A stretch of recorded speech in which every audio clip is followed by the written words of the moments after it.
Fullbay is a returning guest. The company has been on our program a couple times. The last time, though, it's been a while. Jacob was on in July of 2021.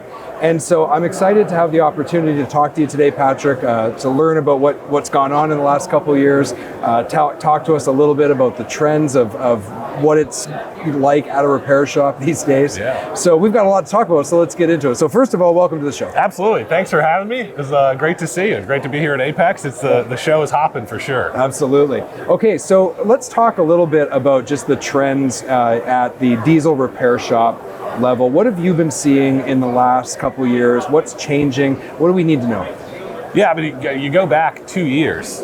So many things have happened, right? The parts shortage has come and it's gone and come back a little bit. Technician shortage has come and not really gone. No. And then the last few months or year or so, right?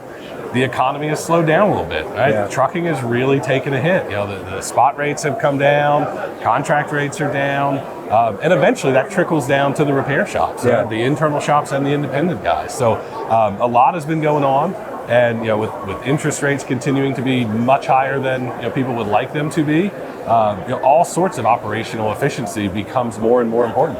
Yeah, no, that makes total sense. And I know from the parts perspective, you're trying to support a repair shop and you want them to buy more from you. But if they don't have the trucks in the bay to fix, then, that there's not much they can do. And it's not like you want them going out there manufacturing reasons to repair a vehicle, right? Right. You want them well maintained. That's right. not over maintained. Yeah, that's right.